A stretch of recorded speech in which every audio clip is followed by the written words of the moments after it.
अब एक अलग घटना के बारे में बताते हैं। चिंताजनक खबर। फिक्र में जो अगली फाइल हम खोलने जा रहे हैं उस पर जाकिर नाइक का नाम है, स्टैंप है बल्कि। धर्म के नाम पर नफरती प्रवचन देने वाला जाकिर नाइक भारत में तो मोस्ट वांटेड है, लेकिन पाकिस्तान के लिए वो माननीय है। पिछले 1 महीने से जाकिर नाइक पाकिस्तान की कट्टर ज्ञान यात्रा पर है। कट्टर ज्ञान यात्रा इसलिए क्योंकि पाकिस्तान के जिस शहर में भी वो जा रहा है कट्टरता फैला रहा है। इस बीच उसके लिए रिश्ते भी सामने आ रहे हैं। इसी यात्रा का एक वीडियो इस वक्त हम आपको आपकी टीवी स्क्रीन पर दिखा रहे हैं। यह वीडियो कल रिकॉर्ड हुआ है और यह वीडियो बता रहा है कि जाकिर नाइक आतंक के प्रति कितना लचीला है। जाकिर नाइक पाकिस्तान में आतंकी संगठनों के कमांडरों से गले मिल रहा है। यह वीडियो लाहौर का बताया जा रहा है, जहां जाकिर नाइक ने खूंखार आतंकियों से ऐसे हाथ मिलाया और इस तरह उन्हें गले लगाया जैसे वो जाकिर नाइक के बहुत करीबी हो। यानी बिग पिक्चर यह है कि पाकिस्तान में मेहमान बनकर जाकिर नाइक खूंखार आतंकियों से गले मिल रहा है। खूंखार आतंकी उसके स्वागत में ऐसे बिछे हुए हैं जैसे जाकिर नाइक आतंकियों का बौद्धिक बॉस हो, गुरु हो, जबकि पाकिस्तान के हुक्मरान अपने मेहमान जाकिर नाइक की इन गतिविधियों पर खामोश बैठे हैं। बल्कि वो ये ऑर्गेनाइज इसलिए कर रहे हैं, ये कट्टरता के जो भाषण है और एग्जीबिशन है, इसलिए क्योंकि पाकिस्तान की जो जनता है, जो आवाम है, वो गरीबी, गुर्बत, महंगाई इन सब से परेशान है। वो इस सब से डिस्ट्रैक्ट होकर इसका कट्टरता का ज्ञान ले। इस वीडियो के विश्लेषण को थोड़ा विस्तार देते हैं और इसमें जाकिर नाइक के साथ दिख रहे कुछ चेहरों का चरित्र विश्लेषण करते हैं। दरअसल जाकिर नाइक जिससे मिल रहा है उसका नाम है मुजम्मिल इकबाल हाशमी, जो आतंकी संगठन लश्कर तैयबा का एक्टिव मेंबर है और इस वीडियो में जाकिर नाइक से हाथ मिला रहा है, गले मिल रहा है। सोचिए, मेहमान नवाजी में लगा हुआ है। दूसरा शख्स जो जाकिर नाइक से मिल रहा है वो लश्कर का कमांडर हारिस डार। यह नाम आपने पहले कई बार सुना होगा। इसकी पूरी टेरर कुंडली हम आपको बताने वाले हैं। वैसे लाहौर के एक होटल में आयोजित कार्यक्रम के दौरान ये मुलाकातें होती हैं। अपनी पाकिस्तान यात्रा के दौरान जाकिर नाइक लगातार विवादों में रहा है, लगातार उसकी बेइज्जती होती रही है। अब इस वीडियो के आने के बाद इस बात की पुष्टि हो गई है कि जाकिर नाइक सिर्फ नफरती उपदेश ही नहीं देता, बल्कि इसकी जान पहचान खूंखार आतंकियों से है। अगर लश्कर तैयबा, जो कि बैंड आतंकी संगठन है, अमेरिका की तरफ से भी, और जाकिर नाइक उनके आतंकियों के साथ मिल रहा है, तो फिर क्या अमेरिका जाकिर नाइक पर एक्शन लेगा? ये सारे आतंकवादी जाकिर नाइक के सामने कालीन की तरह बिछे रहते हैं। आपको भारत के मोस्ट वांटेड और भगोड़े जाकिर नाइक की बेइज्जती वाले कई एपिसोड दिखा चुके हैं, जिसमें पाकिस्तान में रहने वाले एक सनातनी विद्वान ने भरे मंच पर जाकिर नाइक की तसल्ली बख्श धुलाई की थी। इसके बाद इस्लामाबाद में पश्तूनी लड़की पलोशा ने जाकिर नाइक से ऐसा सवाल पूछा जिससे वो तमतमा गया और उसी लड़की से माफी मांगने के लिए कहने लगा। ये दोनों जाकिर की अंतर्राष्ट्रीय बेइज्जती वाली सीरीज थी। अब इस सीरीज में जाकिर नाइक के आतंक के चरित्र वाला नया अध्याय जुड़ चुका है, जिसमें जाकिर का आतंकी मिलन समारोह है। जाकिर नाइक को लेकर ऐसे क्यों कहा जा रहा है, यह समझने के लिए आपको उन आतंकियों के बारे में जानना जरूरी है जो जाकिर नाइक से गले मिले हैं। मुजम्मिल इकबाल हाशमी लश्कर का सक्रिय आतंकी है। मुजम्मिल इकबाल हाशमी MML यानी मिल्ली मुस्लिम लीग का उपाध्यक्ष है। हाशमी कराची में लश्कर तैयबा के जो जोन कमांडर भी रह चुका है। दूसरा नाम है मोहम्मद हारिस डार, जो मिल्ली मुस्लिम लीग का संयुक्त सचिव है। यहां पर नोट करने वाली बात यह है कि मिल्ली मुस्लिम लीग लश्कर आतंकवादी हाफिज सईद का राजनीतिक दल है। मिल्ली मुस्लिम लीग को लश्कर तैयबा के मुखौटे के रूप में देखा जाता है। वही हाफिज सईद भारत में हुए मुंबई हमले का मास्टरमाइंड है, कुख्यात आतंकवादी है। आपको बता दें कि वर्ष 2018 में अमेरिकी ट्रेजरी विभाग ने मिल्ली मुस्लिम लीग और मोहम्मद हारिस डार सहित उसके केंद्रीय नेतृत्व को विशेष रूप से नामित ग्लोबल आतंकी घोषित किया था। वो अक्सर सार्वजनिक समारोह में भड़काऊ बयान देता रहता है। मतलब आप ये समझ लें कि लाहौर के कार्यक्रम में एक मंच पर भारत का भगोड़ा जाकिर नाइक भी था और भारत को लहूलुहान करने की साजिश रचने वाले आतंकी भी थे। इस तरह जाकिर नाइक बार बार खुद ये बता रहा है कि वो क्या है और कितना खतरनाक है। पाकिस्तान को शांति के कबूतर उड़ाने और डायलॉग मारने से पहले इन तस्वीरों को देखकर आत्ममंथन करना चाहिए। एक तरफ पाकिस्तान की सत्ता जाकिर नाइक को मेहमान बनाकर घुमा रही है, वो खुलेआम लाहौर में आतंकियों से मिल रहा है, हाफिज सईद के तमाम ट्रेनी और सीनियर आतंकी उसके सामने बिछे हुए हैं। तो वहीं दूसरी तरफ पाकिस्तान के पूर्व प्रधानमंत्री नवाज शरीफ भारत पाकिस्तान संबंधों को लेकर यह कह रहे हैं कि सारी बातें भूलकर भविष्य की तरफ देखना चाहिए। हालांकि नवाज शरीफ का अपना वर्तमान बहुत खराब है अभी, और भूत की बात करें तो वो वाकई में बहुत खराब है, लेकिन नवाज शरीफ न जाने किस भविष्य की बात कर रहे हैं। आप खुद सोचिए कि पाकिस्तान के साथ मधुर संबंधों वाला भविष्य आखिर कैसे हो सकता है। वही पाकिस्तान जिसमें जाकिर नाइक जैसा मोस्ट वांटेड है, हुकूमत का मेहमान बनकर खुलेआम आतंकियों से वो मिल रहा है, कट्टरपंथी तकरीरें दे रहा है। ऐसे पाकिस्तान के साथ किस तरह के भविष्य का निर्माण होगा, और ऐसे बारूदी भविष्य में भारत की दिलचस्पी भला क्यों होगी? हम प्रोग्रेसिव इकोनॉमी है, प्रोग्रेसिव कंट्री है। लेकिन अब फिक्र की राजनीतिक फाइल्स खोलने का वक्त आ गया, जिसमें महाराष्ट्र, झारखंड से लेकर हरियाणा तक की खबरें आपको दिखाएंगे। एनडीए में सीट समझौते वाली गांठ तो मजबूत दिख रही है, लेकिन इंडिया गठबंधन में दोस्ती के धागे थोड़े कमजोर नजर आ रहे हैं। शायद यही वजह है कि चुनावी राज्यों में सीट बंटवारे पर एनडीए शुरुआती बढ़त बनाती दिख रही है। आज झारखंड में तो बीजेपी ने गठबंधन के साथियों के लिए सीटों का ऐलान भी कर दिया, जबकि सूत्रों से जो जानकारी मिली है उसके अनुसार महाराष्ट्र में एनडीए सहमति के करीब पहुंच चुकी है। कुछ सीटों पर सहमति नहीं बन पाई है, जिसे सुलझाने की कोशिश जारी है। लेकिन किंतु परंतु मगर इंडिया गठबंधन में महाराष्ट्र में सीटों को लेकर काफी कलेश है। सूत्रों के मुताबिक शिवसेना यूबीटी इतनी नाराज है कि वो अब सीटों के बंटवारे पर सीधे कांग्रेस हाईकमान से बात करना चाहती है। झारखंड में भी सीट शेयरिंग पर पेच आखिरी वक्त में फंस गया है। सबसे पहले आपको महाराष्ट्र बीजेपी का अपडेट देते हैं। जानकारी यह है कि सीटों पर फाइनल मोहर लगाने और फंसी हुई सीटों पर चर्चा के लिए एकनाथ शिंदे, देवेंद्र फडणवीस और अजीत पवार दिल्ली पहुंच रहे हैं। यहां गृह मंत्री अमित शाह से तीनों की मुलाकात होगी। बीजेपी के बाद अब आपको महाराष्ट्र में विपक्षी गठबंधन महाविकास अघाड़ी का अपडेट दे देते हैं। एमवीए में सीटों को लेकर विवाद थोड़ा बढ़ गया है, बल्कि थोड़ा नहीं थोड़ा ज्यादा ही बढ़ गया है, जिसके बाद कांग्रेस और उद्धव गुट के बीच छिटपुट झड़प वाले बयान भी आए हैं। उद्धव गुट इतना नाराज है कि संजय राउत ने यह तक कह दिया है कि महाराष्ट्र कांग्रेस फैसला लेने में सक्षम नहीं है। अब सीट बंटवारे पर दिल्ली में कांग्रेस हाईकमान से बात करेंगे। सोचिए, क्या यह वही तेवर नहीं है जब पहली बार इनका बीजेपी से अलायंस हो रहा था 2014 में, 2014 के लोकसभा चुनाव के दौरान? क्या यह वो तेवर नहीं है? अलायंस आनी, वो मिलकर लड़ने की बात हो रही। खैर, आज महाराष्ट्र कांग्रेस के अध्यक्ष नाना पटोले से सवाल किया गया तो उन्होंने कहा कि वो संजय राउत के बयान का जवाब नहीं देंगे। दरअसल चुनाव की तारीखों का ऐलान हो चुका है, वक्त कम बचा है और ऐसे में जल्दी से सीट बंटवारा जरूरी है। लेकिन सूत्रों से जानकारी मिल रही है कि पिछले 3 हफ्तों में 12 से ज्यादा बैठकों के बाद भी सभी 288 विधानसभा सीटों पर सहमति नहीं बन पाई। सूत्रों के मुताबिक पहले यह खबर आई कि महाराष्ट्र में महाविकास अघाड़ी में अब तक 260 सीटों पर सहमति बन गई है और 28 सीटों पर गतिरोध। लेकिन सूत्रों से लेटेस्ट अपडेट यह है कि गतिरोध वाली सीटें 28 नहीं 40 हैं, यानी 248 सीटों पर ही बात बनी हुई है। चुनाव नजदीक है और 40 सीटें का ये जो आंकड़ा है ये काफी बड़ा है। खैर, शायद इसीलिए संजय राउत खुलेआम कह रहे हैं कि अब दिल्ली में कांग्रेस हाईकमान से बात होगी। सूत्र ये भी बता रहे हैं कि संजय राउत और नाना पटोले के बीच पहले भी विवाद होते रहे, लेकिन पहली बार दोनों खुलकर बोल रहे हैं। कांग्रेस और यूबीटी यानी उद्धव गुट में मचे घमासान के बीच अब महाराष्ट्र के चाणक्य कहे जाने वाले शरद पवार की एंट्री होती है।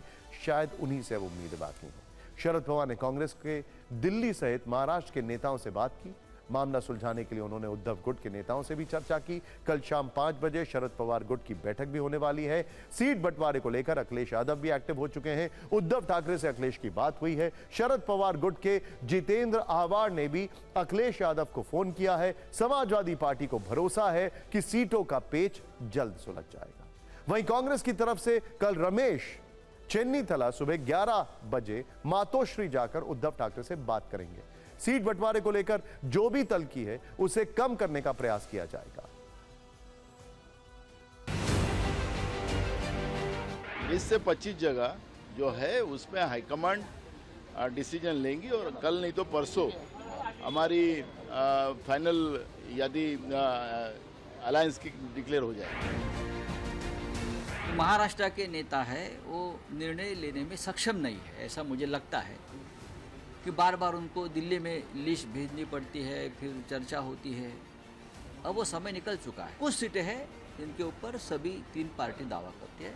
तो आज हमने कांग्रेस हाईकमान से भी चर्चा की दिल्ली में। हमारी जवाबदारी है कि हमारे नेता को जो भी कुछ हुआ वो मालूमात देना, वो हमारा अधिकार है, वो देना पड़ता है। संजय राउत उद्धव जी को ओवररोल करते होंगे तो उनका इशू है, हमें पता नहीं क्या है उनका, अगर वो ऐसा बोलते हैं तो। लेकिन हम हमारे नेताओं को हम वास्तविकता बताना ये हमारी जवाबदारी है और वो हमने काम किया है। संजय राउत का काम, संजय राउत क्या कर रहे हैं, हमें संजय राउत के बारे में मुझे कुछ बोलना है। सब कुछ दुरुस्त है, सीट शेयरिंग बिल्कुल सही ट्रैक पर चल रही है, कहीं कोई दिक्कत नहीं है। अगर भाजपा को ये उम्मीद है कि इसी उम्मीद से अब हम वापस से आ सकते हैं तो वो गलत है। जो बयान इन्होंने दिया है, ये बयान तो जनता के बीच में आना ही नहीं चाहिए था। ऐसा करके उन्होंने खुद ने इस बात को पूरी तरह से प्रमाणित कर दिया है कि महाविकास अघाड़ी में सब कुछ ठीक ठाक नहीं चल रहा है। सीटों के बंटवारे में कांग्रेस भले ही अभी फंसी हुई हो, लेकिन महाराष्ट्र में महायुति पर हमले करने में कांग्रेस बिल्कुल क्लियर है। कांग्रेस ने बीजेपी पर चंदा लेकर धंधा करने का आरोप लगाया है। कांग्रेस नेता पवन खेड़ा ने आज प्रेस कॉन्फ्रेंस करके कहा कि महाराष्ट्र में महायुति सरकार ने 10,000 करोड़ की डकैती कराई है। पुणे रिंग रोड प्रोजेक्ट के तहत यह घोटाला किया गया है। महाराष्ट्र की चुनावी महाभारत में यह आरोप एक नए कलेश की शुरुआत है। जो महाराष्ट्र की महायुति सरकार ने किया है, डाका है, चोरी है और एक बहुत बड़ा घोटाला है। 10,000 करोड़ की ये डकैती सरकार ने खुद करवाई है।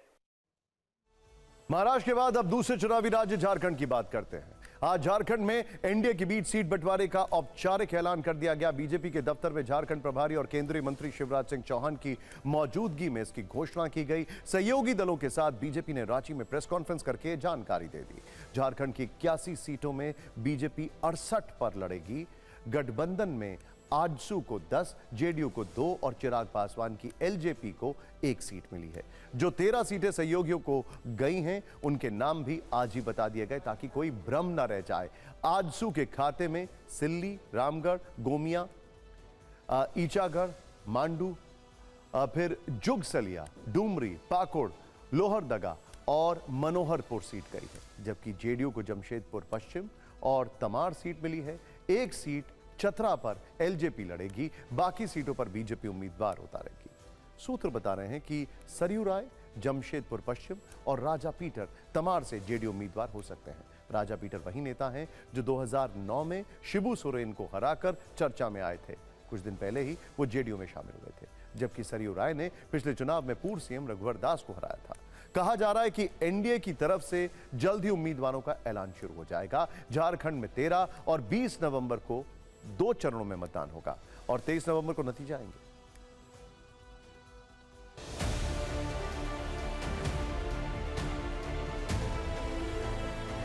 सीट आजसू लड़ेगा और हम लोगों को अपेक्षा भी होगा कि आजसू अपना उम्मीदवार 10 सीट में घोषित करें। जमशेदपुर वेस्ट और तमाड़ जनता दल क्यों लड़े? लोक जनशक्ति पार्टी 1 सीट में चुनाव लड़ेगा।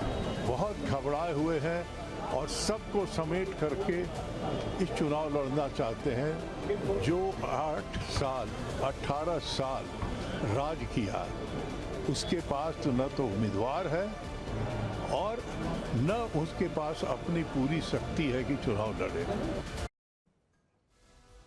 एनडीए ने तो सीटों का ऐलान कर दिया है, लेकिन महाराष्ट्र की तरह झारखंड में भी लेटेस्ट अपडेट यह है कि इंडिया गठबंधन का पेंच आखिरी वक्त में फंसता दिख रहा है। हमारे संवाददाता कुमार विक्रांत को सूत्रों से पता चला है कि कांग्रेस ने सभी दलों से चर्चा करके एक फॉर्मूले पर करीब करीब सहमति बना ली थी।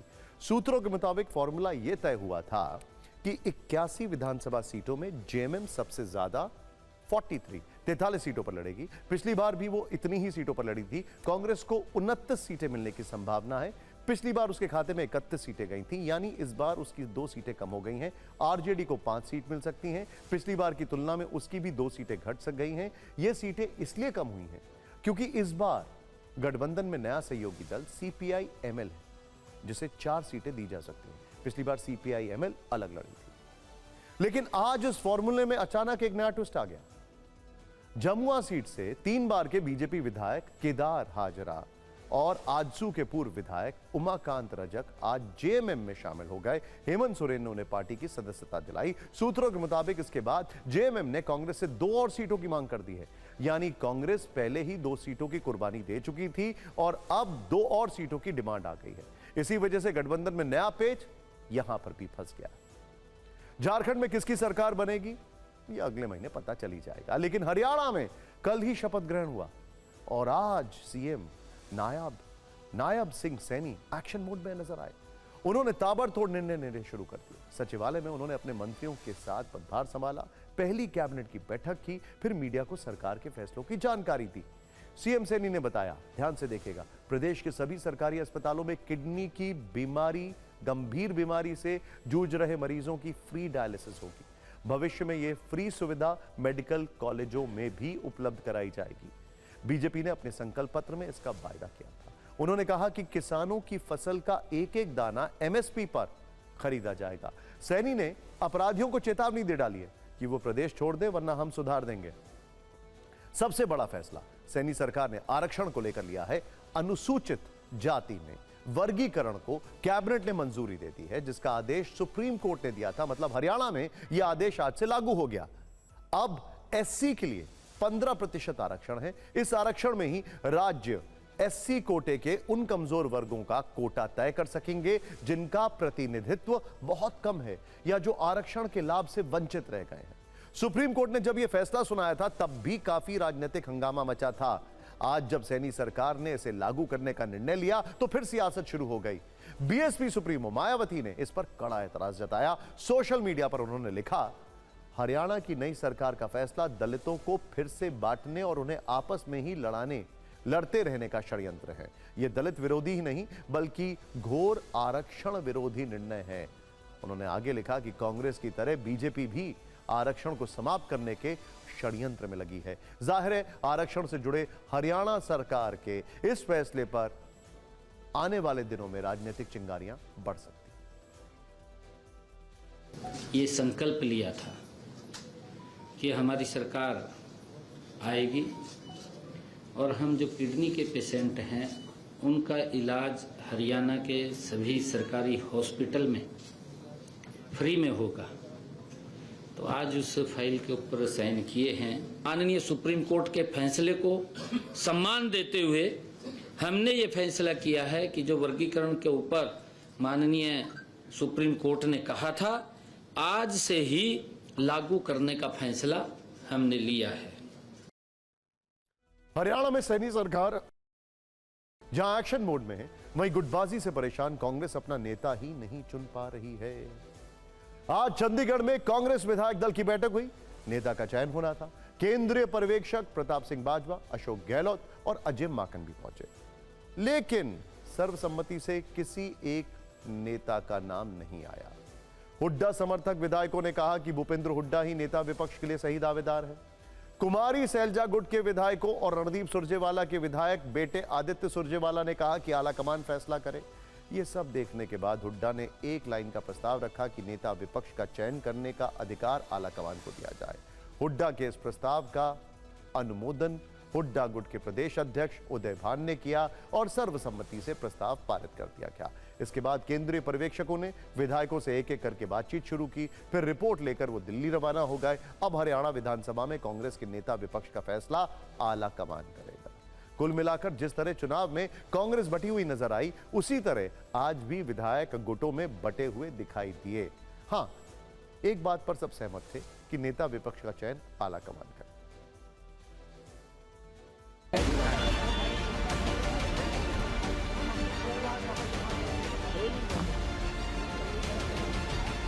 हुड्डा साहब ने मीटिंग शुरू होते ही एक लाइन का प्रस्ताव रखा कि सीएलपी लीडर जिसको हाईकमान चाहेगा वो होगा, जिसका उदय भान जी ने समर्थन किया और सभी एमएलए ने उसका समर्थन किया। हमने हर एक विधायक से अलग अलग मुलाकात करी, हम चारों ने, और अलग से बैठ करके उनकी राय जानी, और जो उन्होंने राय दी है वो हम सब हाईकमांड को, लीडरशिप को हम लोग बताएंगे।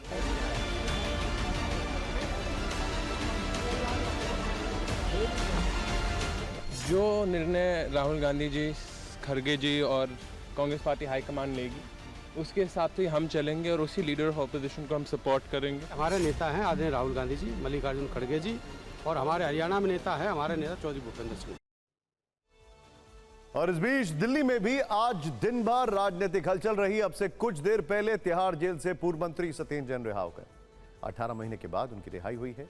आज ही उन्हें मनी लॉन्ड्रिंग केस में राउज एवेन्यू कोर्ट से शर्तों के साथ जमानत मिली। तस्वीरें देखिए। शाम को उनका स्वागत करने जेल के बाहर मनीष सिसोदिया, संजय सिंह और आतिशी पहुंचे।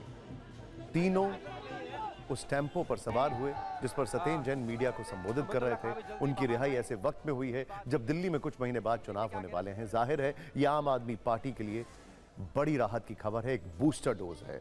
सत्येंद्र जैन ने टीवी 9 से एक्सक्लूसिव बातचीत भी की। जेल से बाहर आया 2 साल बाद। देखिएगा, जेल में आना जाना तो लगा ही रहता है। जेल के अंदर रहकर अपने आप को देखने का मौका मिला, बहुत कुछ पढ़ने का मौका मिला। महात्मा गांधी को पढ़ा, जवाहरलाल नेहरू को पढ़ा, भगत सिंह को पढ़ा। पता लगा कि अत्याचार जैसे अंग्रेज करते थे वैसे ये सरकार भी उसी तरह से अत्याचार कर रही है। राजनीति का आपको बहुत कुछ भुगतना पड़ा, आगे भी राजनीति में कंटिन्यू करेंगे। देखिएगा, हम राजनीति करने नहीं आए थे, राजनीति बदलने आए थे और बदल के दिखाएंगे। क्या कहेंगे दिल्ली की जनता को? दिल्ली की जनता को कि आपको पीछे हटने की जरूरत नहीं है। आम आदमी पार्टी ने जो काम किया है उसको सपोर्ट करिए। लेकिन इस इंटरव्यू के दौरान जितने लोग बाहर ओपन एयर में खड़े थे, हमें उनकी फिक्र है। जानते हैं क्यों? क्योंकि बढ़ते प्रदूषण से दिल्ली का दम घुट रहा है। दिल्ली दिवाली से 13 दिन पहले ही गैस चैम्बर बन गई है। यहां दिवाली का जिक्र इसलिए क्योंकि आपने गौर किया होगा, दिल्ली एनसीआर की हवा खराब होते ही पटाखों से प्रदूषण वाले प्रचुर ज्ञान की मात्रा अचानक बढ़ जाती है। मैं अपना फोन क्यों देख रहा हूं आपको बताऊंगा, लेकिन फिलहाल ना तो अभी दिवाली है और ना ही पटाखे हैं। इसीलिए सवाल है कि अभी से दिल्ली वालों की आंखों में चुभन और सीने में जलन क्यों है और लोग साफ हवा के लिए मोहताज क्यों हैं। हालांकि इस बार दिल्ली एनसीआर वालों की मुश्किल सिर्फ जहरीली हवा नहीं है, बल्कि हवा के साथ पानी और झाग वाला संकट भी दिल्ली पर टूट पड़ा है। और अभी एयर क्वालिटी इंडेक्स 304 है। ये अभी का हाल है वेदर का, 304। सोचिए, दिल्ली में एयर क्वालिटी इंडेक्स के मीटर ने सरकार के प्रदूषण में सुधार वाले दावों को बहुत पीछे छोड़ दिया है। तो दूसरी ओर यमुना नदी को साफ करने वाले सारे दावे भी झाग बनकर उसकी सतह पर आ गए। यानी जहर सिर्फ हवा में नहीं बल्कि पानी में भी है। और दिल्ली में अब इसी प्रदूषण वाली हवा और झाग पर सियासी आग लगी हुई है। यहां दिल्ली की उस जहरीली हवा की बात जिसका दोष दिवाली और पटाखों पर फोड़ने की एक वार्षिक परंपरा चलाई जाती है। लेकिन इस बार दिवाली दूर है, लेकिन अभी से दिल्ली की हवा दम घोटने लगी है और हालात इतने खराब हैं कि आप कल्पना नहीं कर सकते। दिल्ली के अलग अलग इलाकों में आज प्रदूषण का स्तर 300 से 400 के बीच दर्ज किया गया। यहां पर अभी 304 है। घड़ी में 10 बजने में करीब 11 मिनट है। ये वो लेवल है जिससे एयर क्वालिटी इंडेक्स के हिसाब से बहुत खराब माना जाता है। आज सबसे ज्यादा खराब हालात दिल्ली के आनंद विहार, रोहिणी, मुंडका इलाके में दिखे। इसके अलावा बवाना, बुराड़ी, द्वारका सेक्टर 8 और जहांगीरपुरी जैसे इलाकों में भी पोल्यूशन का कांटा 300 और 350 का आंकड़ा चुकता रहा। दिल्ली के दूसरे इलाकों में भी आज एयर क्वालिटी इंडेक्स के खतरे का अलार्म बजता रहा और प्रदूषण का स्तर सामान्य से करीब 5 से 6 गुना ज्यादा रहा। ये बात और है कि दिवाली के पटाखे एक बार फिर से सरकार, सिस्टम और सत्ता के लिए सॉफ्ट टारगेट है। इन पटाखों पर दिल्ली में पहले से पाबंदी लगा दी गई है, लेकिन एक दूसरे को दोष देकर सियासत चमकाने वाले नेताओं की नींद अभी पराली पर नहीं टूटी है। प्रदूषण का सायरन के साथ ये सायरन है